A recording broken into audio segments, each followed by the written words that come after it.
Bom dia, boa tarde, boa noite. Aqui é Gabriel Diniz de novo falando do Marketing News.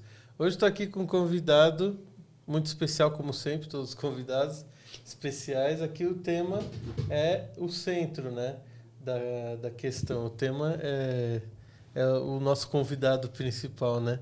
Mas falar do Felipe Spina aqui, do nosso convidado, também é falar dos temas que ele mais aborda, né?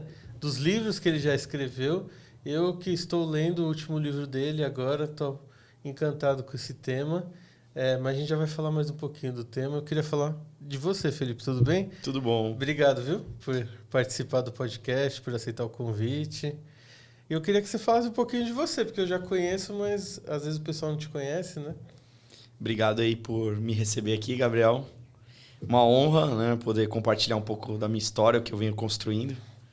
Eu sou Felipe Spina, tenho 40 anos, sou natural aqui de São Paulo, né, São Paulo capital. Tem 40 anos e 4 40 livros anos, já. 4 livros. Caramba. Sem filhos. Sem filhos. Sem casar, solteiro. Pô, mas são seus filhos. São meus filhos, né?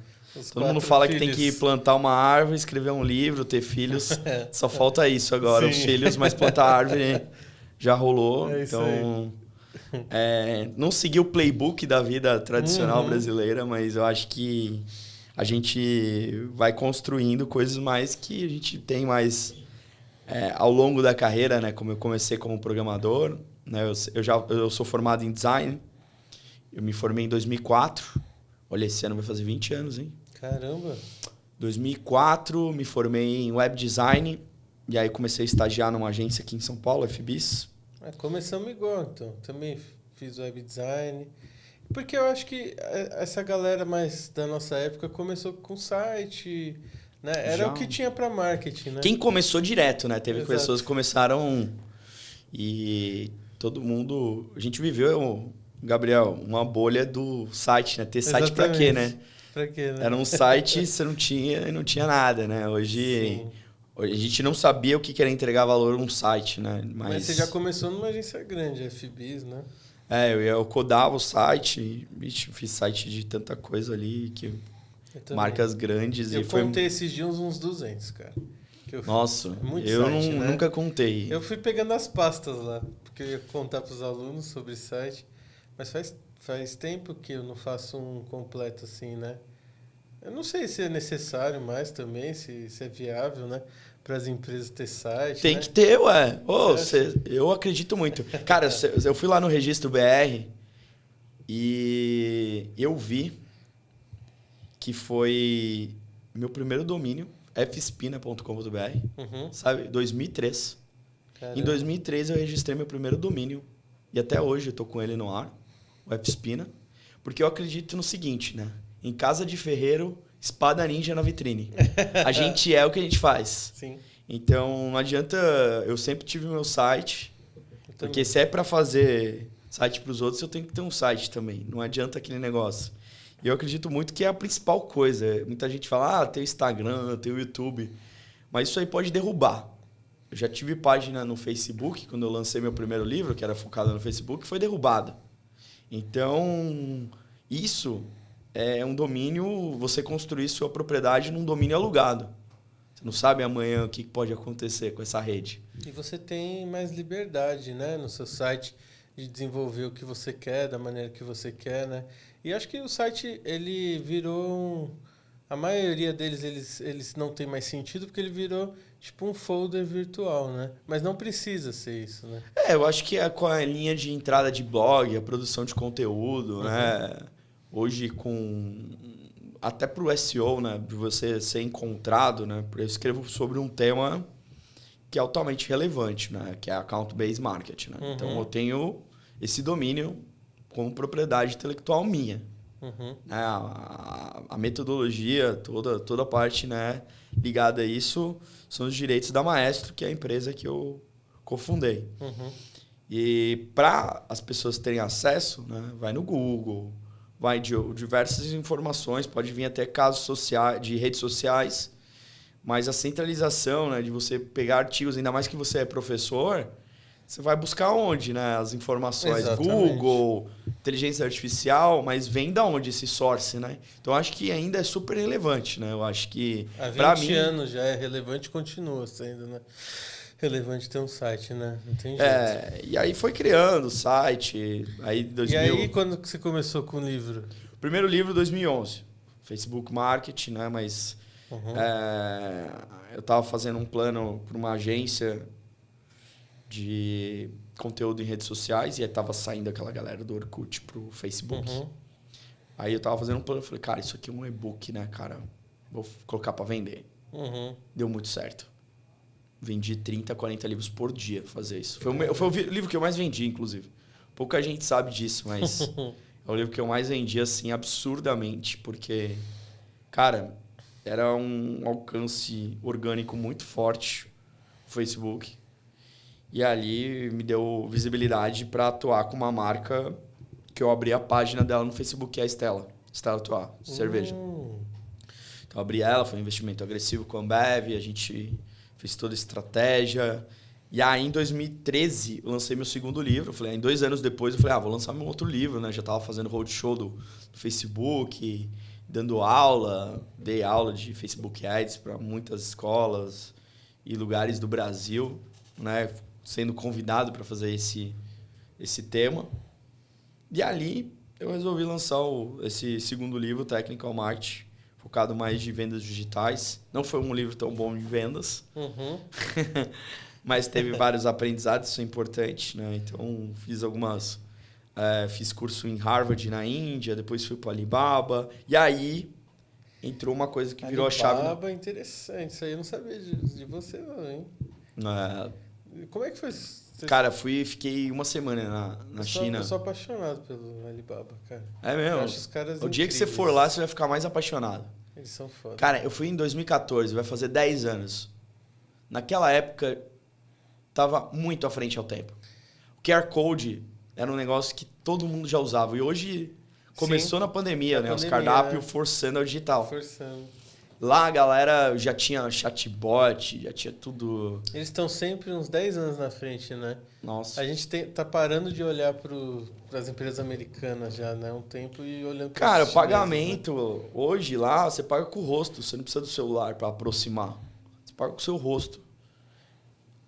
Então, hoje o que? A autenticação em porteiros em alguns prédios, né? Alguns lugares você passa com o rosto.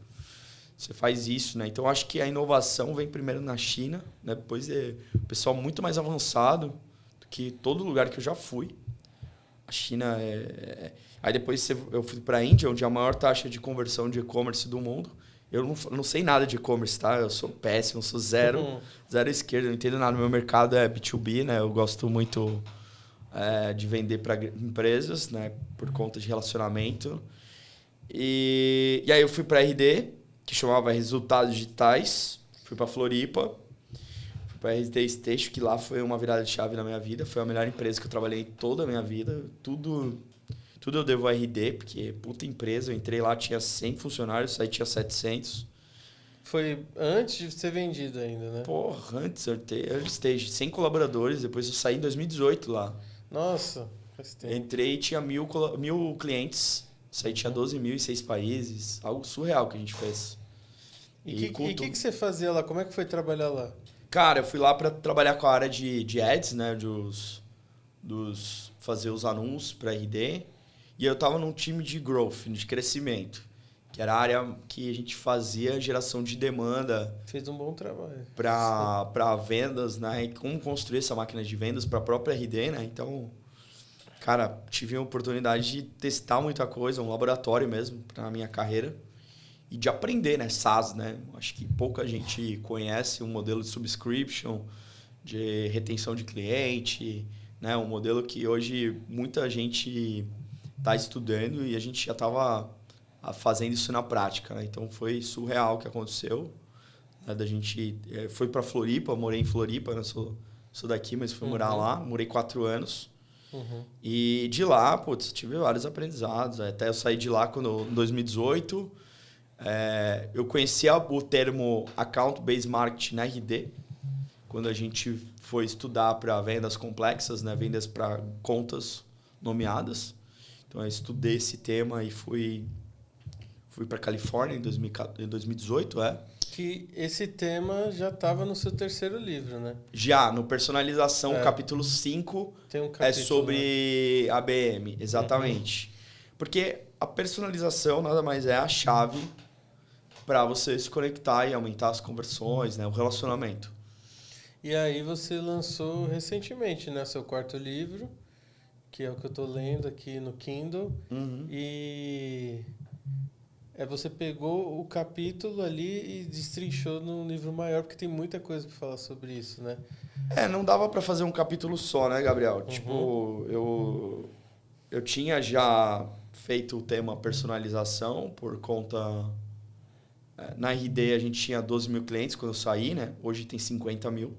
Mas 12 mil clientes eu não posso tratar todos da mesma forma a partir do software, né? Então eu percebi que a gente tinha clientes de escritório de advocacia, sex shop, time de futebol. Eu não ia mostrar um case de um sex shop para um escritório de advocacia, por mais que tinha dado resultado. Então a gente percebeu que se eu mostrasse um case de um outro escritório para esse cliente, ia falar, cara, olha, por que eu não estou tendo vocês ainda, né? Porque aquilo conseguia mostrar o nível de personalização, o nível de conhecimento, a autoridade sobre o tema.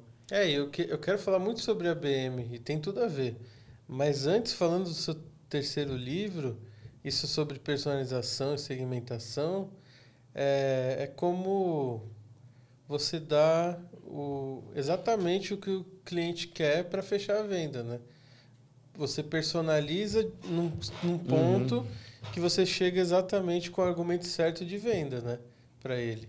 Como que você fazia isso na RD? Porque a gente fala muito sobre marketing B2B, mas muito pouco, na verdade, eu ia falar. A gente fala muito pouco sobre marketing B2B, a gente fala muito sobre marketing B2C, só que assim, a maioria das empresas que estão procurando agências de marketing, a maioria das empresas que estão contratando profissionais de marketing são B2B e precisam desse conhecimento. Tem pouco conteúdo sobre isso. Pouco não, mas tem muito menos, né, que B2C. Então, eu acho que personalização é um tema muito importante, né, para B2B. Com certeza, com certeza. E eu acho que até uma provocação que eu fiz nas palestras que eu dei, principalmente na RD, né? Eu falava que o B2B não é sexy, mas ele é sexy sim. Mas que, pô, no B2C é legal ter, sei lá, Nubank usando a Anitta como sócia, McDonald's como patrocinadora do BBB, né, do Big Brother, a Netflix fazendo brincadeira nas redes sociais. Mas a melhor maneira de você conectar com pessoas, né, mesmo sendo no B2B, é você sendo atraente. Né? E para ter o lado da percepção, que é a origem da palavra sexy, né? É você conectar com isso.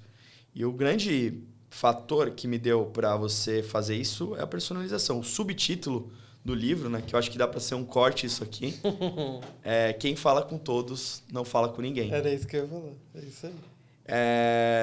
Exatamente as campanhas em massa, né, quando você vai para a televisão, ou mesmo online, né, a gente tenta sempre personalizar.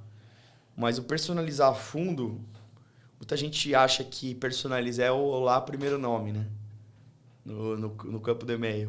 Mas muitas vezes a gente acaba não conhecendo a pessoa e tentando falar de nós mesmos para ela. A gente tem isso, a gente é bom nisso. Mas acaba não escutando o cliente para você poder personalizar as necessidades dele. Então, eu acho que o que falta hoje é você entender de dados para poder personalizar. Eu não conseguiria personalizar hoje sem ter dados. Né? Quando você entra na Netflix, na Amazon pela primeira vez, ele vai mostrar uma coisa genérica. À medida que você vai navegando nessas ferramentas, ela consegue mostrar na Netflix uma série de acordo com aquela que você teve de comportamento.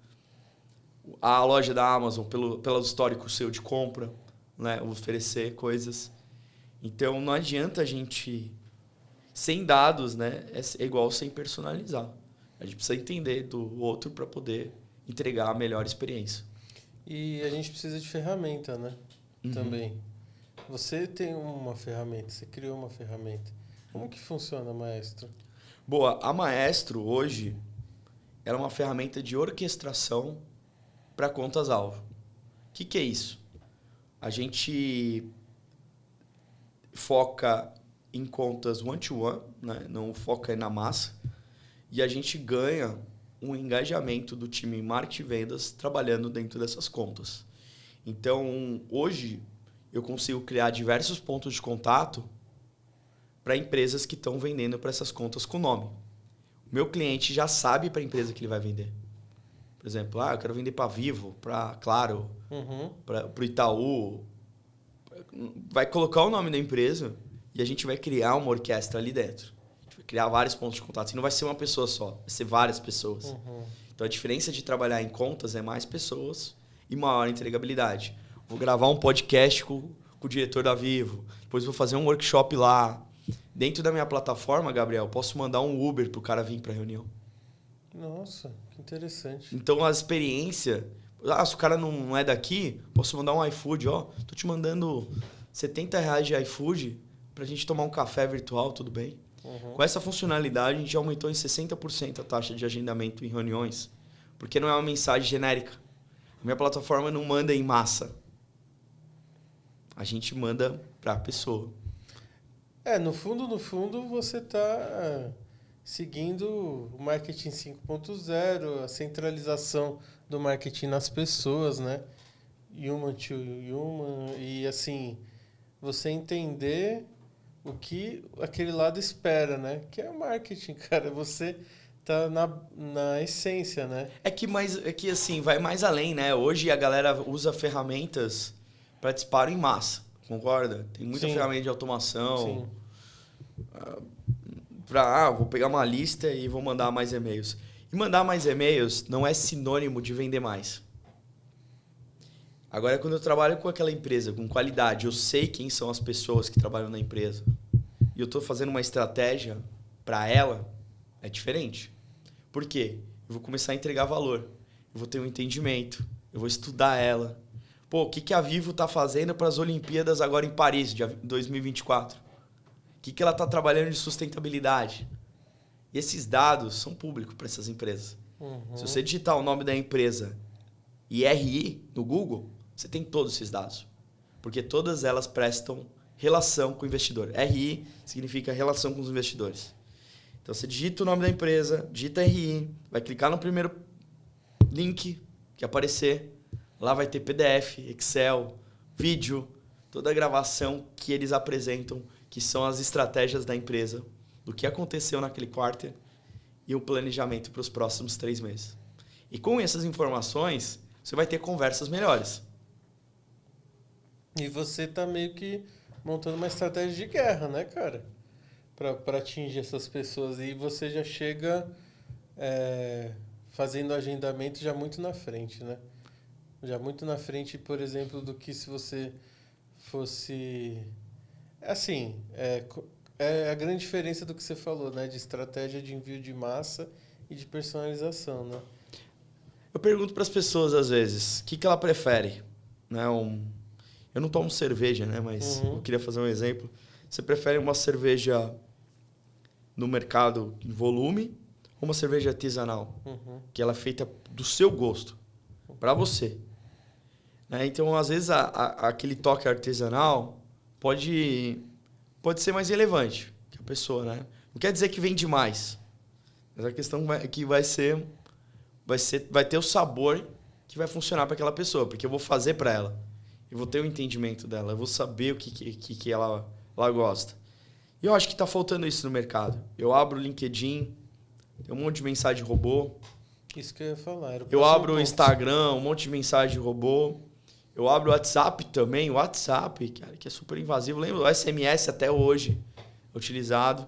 E coisas que você não tem nem perfil, às vezes, para comprar, né? Chega um negócio, às vezes, assim... um cara... você na Conectar Marketing precisa dessa solução, não sei o quê. Você precisa de empréstimo, você precisa de tal coisa. De onde ele tirou essa informação? Que dados que ele tem sobre mim? Não tem dado nenhum ali. Disparou em massa. E o nosso cérebro vai completamente ignorar essas pessoas, né? A nossa decisão vai direto para o spam, né? Essas pessoas, né?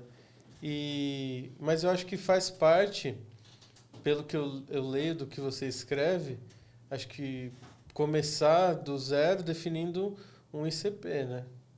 Seria isso, né? Primeiro eu tenho que definir exatamente com quem eu quero falar. Porque eu acho que o problema dessas empresas que mandam muito em massa é que elas não sabem com quem elas querem falar, né? E aí elas falam com todo mundo, né? Vai ao tema do terceiro livro, né? Quem fala com todos não fala com ninguém. Uhum. Eu acho que o primeiro passo, tá, da metodologia do ABM é definir o perfil ideal de cliente, né? O ICP, né? O Ideal Customer Profile. Uhum. Sabendo para quem que eu vou vender, é melhor porque eu diminuo meu tempo gasto com contas que não seriam relevantes, tempo, meu time. Então, acho que é essência, né? Porque o maior erro é eu tentar fazer uma estratégia achando que todo mundo pode ser meu cliente. Principalmente no B2B. E no B2B as pessoas ainda fazem muito persona, né? Mas a estratégia de ICP tem muito mais sentido que persona. Na verdade, persona não faz sentido, se você for pensar, né? Não O que faz. que tem um bom ICP? Fala pra gente. Que características que teria? Depende para quem cada cliente. Eu acho que o ICP da Maestro, Uhum. para quem que eu vendo? Quem já usa um CRM. Uhum. Porque já tem uma maturidade digital. Né? Quem não tem o CRM, eu não vendo. É porque o cara já aconteceu da gente vender e não deu certo. Né? Não foi bom para ele, não foi bom para a gente. O custo de aquisição desse cliente é maior, né? Então fica caro, não paga a nossa conta. Então... Porque se o pessoal usa o CRM, você já está definindo muitas coisas sobre ela, né? Até tamanho de empresa, talvez. Quem usa um CRM, quem faz uma venda maior de 100 mil reais ano. Perfeito. Esse é o nosso, praticamente, o perfil ideal de cliente. Tem setores que são melhores, como logística, software, consultorias. Uhum. São os clientes maior parte. E está entrando forte agora saúde e financeiro. Tá entrando esses clientes. Entrou educação, também muito forte, para quem vende para empresas. Então, áreas que a gente está começando a apostar. Então, o erro que a pessoa não pode cometer ouvindo esse podcast é querer vender para todo mundo. Né? Defina o seu perfil ideal de cliente. Que empresas? E eu gosto de trazer nome. Traga nome. Quando eu comecei a empresa, Maestro, eu defini uns 20 nomes de empresa que eu gostaria que fosse nosso cliente. Principalmente da área de tecnologia. Conseguiu algumas? Claro, várias. Legal. Zenvia foi nosso... Estava mapeando Zenvia. Algumas consultorias, LocalWeb, cliente nosso. E a gente usa a própria software para adquirir eles. A própria metodologia, né? Isso então, que é legal, né? A gente usa o próprio produto para vender o produto, né? Então a gente mapeou as contas, fez tudo, né? Então isso dá confiança. E dentro do ICP, você acha que tem que colocar também, tem que fazer um mapeamento dos setores que você vai conversar também, né? Da empresa. Porque áreas da empresa, isso, né? Quem que você vai atingir primeiro, depois... Porque tem sempre o decisor, o comprador, né? O usuário. Quem é o primeiro a ser atingido ali? Na verdade, como é uma estratégia de contas, não tem vai esse, depois esse. A gente orquestra para todos, né? Mas com cada um com uma mensagem diferente. Então é como se fosse pela primeira vez para cada um. Perfeito. Então, a gente pega áreas, sei lá, vamos supor que eu queira vender para o Itaú. Quantos colaboradores tem? Sei lá, muita gente, né? Milhares. Milhares de pessoas. E aí eu começo por uma unidade, depois eu falando com outra unidade. Hoje, em média, Gabriel, são 9 pessoas para fechar uma venda. Média. Interessante. Mas teve casos que foram 32 pessoas para fechar uma venda. Então, pega pela média. Se eu falei com 2 pessoas, eu estou muito abaixo da média. Se eu faço uma estratégia focada em lead e falo com uma pessoa só e descarto porque essa pessoa não quis ou não quis me atender, é errado. Sei lá, vamos supor que eu estou prospectando o Itaú e eu falo só com uma pessoa, por e-mail. Uma pessoa. Talvez eu tenha... Quantas áreas tem o Itaú? Tem até bicicleta. Sim. Tem o Cubo, tem área de cartões, tem área de crédito, tem o Personalité, tem o Uniclass, tem diversas áreas. É uma empresa gigante que cada unidade de negócio tem uma área de compras, tem uma homologação de fornecedor, tem o compliance. E eu tenho que estudar muito bem a empresa para eu poder personalizar a mensagem para cada um. E eu acho que a personalização é a chave para o grande problema de vendas B2B, que é depender exclusivamente de indicação. Acho que todas as empresas que eu vejo com problema de venda B2B é isso. Só depende de indicação. Todo mundo é indicado. Um cliente indica para o outro. Ou eu conheço alguém. Claro que é um cliente muito bom, né, de indicação. Porque ele já chega praticamente fechado, vai numa etapa mais avançada, né? Mas se você faz essa estratégia de personalização que você está falando bem feita, você tira essa amarra, né, da sua empresa, né, e consegue escalar melhor, né? E tá no meu livro isso que você falou, Gabriel, né, que é a chave para conectar no B2B, né? Então, se a gente conecta com pessoas, cara, tem várias estratégias, né? A gente, quero soltar conteúdo para a pessoa baixar o material, tal. Tem várias, né, inbound, outbound, canais. Mas, no fundo, a gente conversa com pessoas, né? Então, essa personalização, a gente entender o outro lado, é super relevante. Mas é muito da abordagem também, né, Felipe? Assim, tem muitas abordagens que, por mais que ele acerte o público, o B2B, a abordagem parece tão vendedora, tão quero te enfiar a goela abaixo alguma coisa, que aí tudo que você fez vai por água abaixo, né? Acho que a abordagem que eu digo, assim, de texto, né? De momento certo para chegar, né? A maneira correta, né? Você trabalha isso também com suas técnicas? Mas isso é a essência da personalização, né? Como que a gente entra, né? Porque tem muita ligação fria, muita mensagem indesejada. E as pessoas não pararam para pensar na hora de conversar, na hora de ler quem cada um. Então, a gente não consegue também, né, ter tanto... mas quando a gente faz a estratégia baseada na conta, a gente estuda ela antes de fazer tudo. Vamos falar então um pouco disso, de ABM. Falando assim, se você pudesse definir o que é ABM, para quem nunca ouviu falar, que eu acho que é muito importante isso, porque a maioria das pessoas também... aliás, vou aproveitar o momento para mandar um abraço para quem está ouvindo ou está assistindo, porque a maioria das pessoas vem por corte, né? E tem aquele público fiel, eu sempre falo, tem 20, 30 pessoas que sempre estão mandando mensagem, que ouvem, que assistem o podcast inteiro. Mas a maioria, assim, milhares de pessoas assistem pelos cortes, né?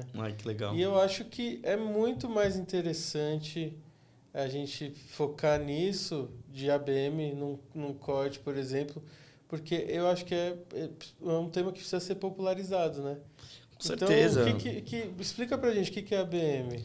O ABM é o Account Based Marketing, né? A tradução literal é o marketing baseado em contas, que são contas que eu nomeei, que estão dentro do meu perfil ideal de cliente, que eu vou trabalhar uma estratégia de marketing para elas, né? Como que a gente usa essa estratégia? Em vendas complexas, o que é uma venda complexa? Quando passa por mais de um decisor, mais de uma pessoa que precisa, né? Como eu falei, são 9 pessoas para a gente concretizar em média uma venda, acaba que a gente não... Tem dificuldade no meio do caminho, né? Não é uma venda tão rápida. Então, a gente precisa poder saber orquestrar dentro dessas contas. Então, essa metodologia nada mais é que, em vez de eu sair fazendo campanha em massa, eu vou personalizar toda essa orquestração dentro da conta. Legal. E você, quando você faz a BM, a princípio você precisa estar bem integrado à estratégia entre marketing e vendas, né? Porque um vai depender do outro também nessa estratégia. Como é que fica isso? Não, é super relevante a sua participação nesse ponto, porque muita gente fala que só marketing faz, né? Até porque tá o M no final, né? Uhum. Eu gosto de dizer que é account base maestro, né? Porque a gente precisa orquestrar tudo isso, marketing e vendas, né? Tem que ter um dono, mas em vendas acaba também precisando trabalhar essas áreas, né? Precisa criar os rituais, a adoção, porque é um processo. Eu falo que as empresas que mais funcionam ABM é quando a cultura dela já está desde o topo da pirâmide, né? O top-down, né? Todos os executivos saberem essa estratégia. Porque não adianta a marketing planejar e não executar em vendas ou na área de customer success. A gente precisa trabalhar de uma forma orquestrada com todo mundo. Pô, se eu precisar colocar o CEO para fazer uma palestra lá com os conselhos de uma grande companhia, vou precisar fazer. Né? Então, a empresa inteira engajada nessa estratégia. Né? Então, eu vejo que a squad de ABM para contas-alvos, né, que são as key accounts, é a melhor forma ter essa adoção, né, de começar o plano de criar esses pontos de contato e a gente orquestrando com esse alinhamento marketing vendas. Porque o ABM é uma estratégia, não é uma área em si, né, da empresa. Ele é um meio, né? De fazer, Ele é uma né? estratégia.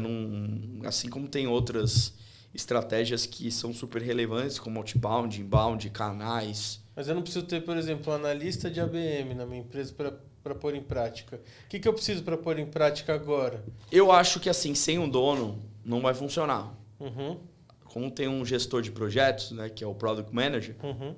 eu acho que tem que ter o maestro, né, que é o ABM, a pessoa que vai tocar esse projeto. Por quê que eu falo? Porque ele vai analisar todos os pontos de contato.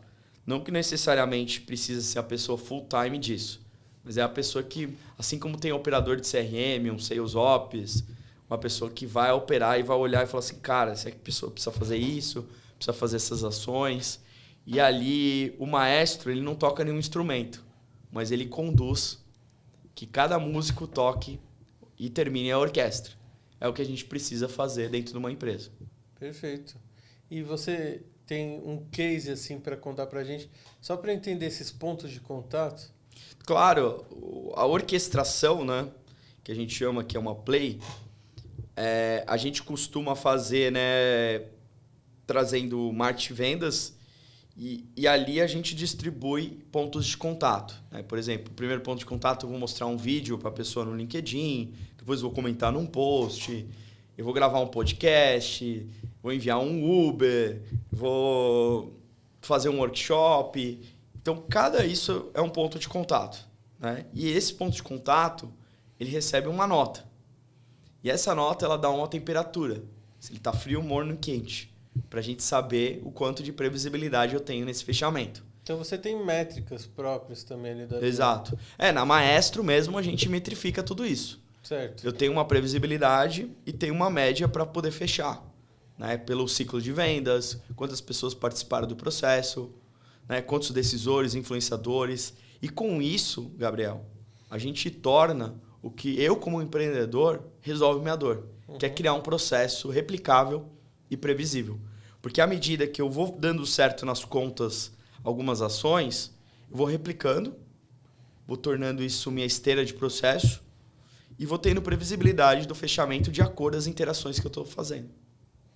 Você deu exemplo de educação, né? De software, mas a gente, mesmo a gente tendo segmentos diferentes, o processo pode ser o mesmo, né? Eu acho que o que difere muito é como é a cultura interna da empresa, talvez. Porque dependendo da empresa, você vai ter exatamente como você falou. Pode ter 9 contatos ou 32, né? Tem empresas que, cara, é muito mais trabalhoso, né? E também acho que essa previsibilidade que o ABM traz é também se vale a pena, né? Essa de 32 vai me trazer, às vezes a de 5 contatos, a que é mais rápida me traz mais retorno. Uhum. Tem isso também? A gente consegue prever isso? Mas assim, eu acho assim, depende o tamanho da empresa, né? Porque eu tô pegando pela média. Hoje são 22 pontos de contato para ter a primeira reunião. Então, geralmente esse ciclo para terminar é 3 meses. Esses 22 pontos de contato. Então, geralmente, quem usa essa estratégia é uma venda complexa. Uma venda de um ciclo longo. E aí dá pra gente ter um ROI no final. Com certeza. Eu sei quanto que eu gastei por conta. Né? Eu gastei com toda essa estratégia que durou meses e isso tive esse retorno, né? Sim.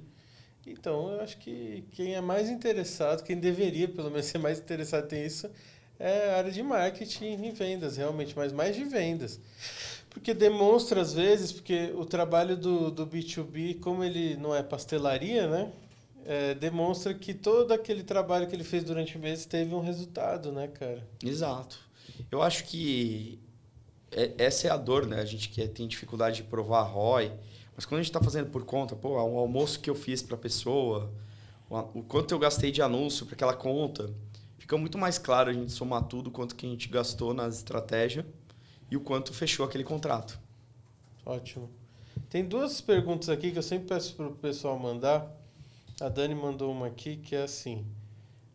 Qual que é a diferença do ABM para as principais estratégias de marketing no sentido, acho que o que ela quis dizer, assim, no sentido de por que você apostou tanto em ABM? O que você acha que tem de diferença? Você acha que é mostrar o resultado mesmo? Boa, Dani. Obrigado pela pergunta. Acredito assim que o porquê que apostei tanto, né, diferente de outras estratégias de marketing, eu como tinha feito no passado alguns erros de fazer campanhas em massa, né, focado muito em volume, geração de lead, né, e acabou que eu vi que tem uma possibilidade de eu ser mais assertivo, né? Então, quando eu conheci essa metodologia que pode ser orquestrada de uma forma personalizada, tem um método, tem um processo, eu consigo engajar dessa forma, eu consigo pontuar, eu consigo fazer essas ações, eu senti que isso poderia ajudar muitas empresas a conquistar empresas novas, né? Principalmente se um pequeno vender para um grande. Que aí é uma das coisas que eu acredito que poderia ser relevante para o mercado brasileiro, né? Pô, eu tô começando uma startup. Como é que eu vendo para o Itaú? Como é que eu vendo para a Renner? Como é que eu vendo para uma empresa grande, né? Então, acho que eu disseminar, por isso que eu criei os livros, né? De poder ajudar essas empresas e as pessoas falam, cara, que legal, abriu minha cabeça de criar esse processo, de ajudar a minha empresa, né? E pessoas poderem trabalhar, né? Tem casos no livro de pessoas que foram promovidas por levar essa inovação dentro da companhia, né? Não tenho dúvidas disso. É realmente uma coisa que abre a cabeça, né? Pelo menos eu estou lendo o livro, né? E a pergunta do Carlos, ele também tem a ver com isso. Que o Carlos, ele perguntou aqui se é possível aplicar para pequenas empresas, ABM. Como fazer para pequenas empresas, né? Sim, com certeza. Para pequenas empresas tem, porém, né, de time, dinheiro, tudo, mas dá. Com certeza dá. Eu mesmo, maestro, a gente já começou fazendo ABM, né? Uhum. Até porque a gente acredita, né, na metodologia, isso traz segurança. A gente conquistou alguns clientes, mas não é rápido, tá? Para nós mesmo fazer, Gabriel, 6, 7 meses, chega até 9 meses. Tem clientes que ainda a gente nem fechou ainda, desde o começo da fundação da empresa. Quanto tempo que tem? A gente fundou ela no meio da pandemia, mas oficialmente eu gosto de trazer para o mercado o momento que eu virei full time, né? Foi em janeiro de 2022. Então completou 2 anos. Legal. Não, então já tem uma maturidade, né? Você acha que está em beta? Não, ainda a gente está começando. Um bebê, 2 anos ainda. Eu eu acho ainda que a gente tem muito... um grande caminho ainda para percorrer. E sobre o seu livro, para finalizar, Felipe, esse seu último livro, né, que fala sobre a ABM. Eu estou lendo, ainda estou na metade dele. Para quem não conhece ainda a ABM, não existe, pelo que eu entendi, não existe nada de conhecimento muito formal ainda sobre, né? Não tem uma pós-graduação em ABM, não tem... que eu consigo tirar ali do livro para aplicar na prática, assim, na empresa? Você acha que ali tem todas as estratégias que eu consigo? Queria que você falasse um pouquinho do livro. Legal, com certeza. Eu espero que você termine lá e dê um bom review na Amazon para aparecer sua fotinho ali. Vou fazer. Faz isso aí. Me ajuda. Você que está assistindo aqui também, se lê o livro lá, dá uma reviewzinha, fala o que você achou, sinceramente, que isso é muito bom para o autor de livros, o autor fica muito feliz. E sempre para melhorar, né? Para a gente continuar construindo novos materiais. O que eu gosto de trazer o porquê do livro, né? A gente traz os 5 passos do ABM, que é a metodologia. Então, a gente reforçou nesse podcast e falou, né? O primeiro é saber para quem que a gente vai vender. Né? Muita gente acaba fazendo uma campanha em massa e vê que não funciona depois. Volume não é sinônimo de vendas. A gente trabalhar com qualidade, né? Então, o primeiro passo é definir qual conta que eu vou trabalhar. O segundo, quem são as pessoas que trabalham nessa conta. Né, que é o dossiê, pegar os influenciadores, decisores, a área da empresa, né? Você tinha falado do setor. Uhum. Se eu tenho essas pessoas, estudei elas, eu vou para o terceiro item, que é a personalização desse conteúdo. Eu vou montar as mensagens para elas, seja o evento que eu for fazer, né? Uma mensagem digital, offline. E aí você pode ser criativo e fazer o que você quiser. E quarto item é a parte de orquestrar isso tudo, né? A parte do delivery, como chega para a pessoa, seja um convite para ele participar de um evento, porque tem a etapa de ele aceitar o convite e ele ir no evento, né? Então, como eu orquestro tudo isso, né? Então, tem toda uma ação que eu posso fazer em diversos canais, diversas maneiras, para o quinto item mensurar tudo isso, né? Saber se está indo bem, se está indo mal, o que eu posso melhorar, quantos pontos de contato, ciclo de vendas, quantas pessoas participaram do processo. E assim, a gente tem um processo consistente. Muito bom, cara. Para quem não leu, eu indico. Eu só não tô com ele físico aqui, que eu tô indo pelo Kindle, senão te dava para você autografar. Eu queria te agradecer, Felipe, pelo episódio, por estar aqui com a gente, por dividir esse conteúdo com a gente.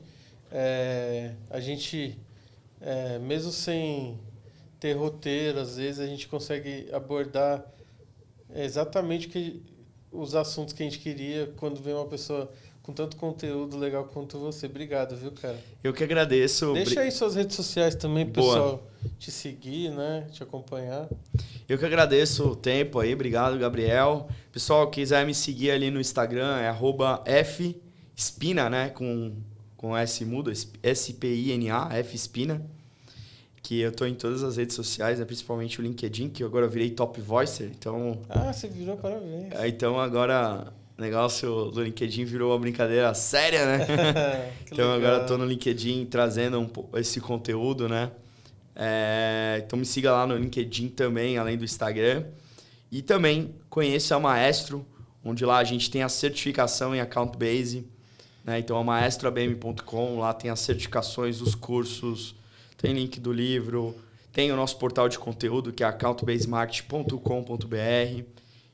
Tem podcast, tem canal no YouTube, tem muita informação gratuita e vários e-books e materiais para você ajudar a levar. Tem um material muito legal também lá, que é como você conquistar a sua liderança, né? Então, para quem gostaria de levar o ABM e não sabe, você pode ter o template de e-mail lá de levar para o chefe, para o gestor, para a gestora, para quem quiser espalhar isso aí. Você pensou em tudo mesmo, né? Tudo. Estamos ainda trabalhando para isso. Valeu, cara. E até uma próxima. Um abraço. Muito bom.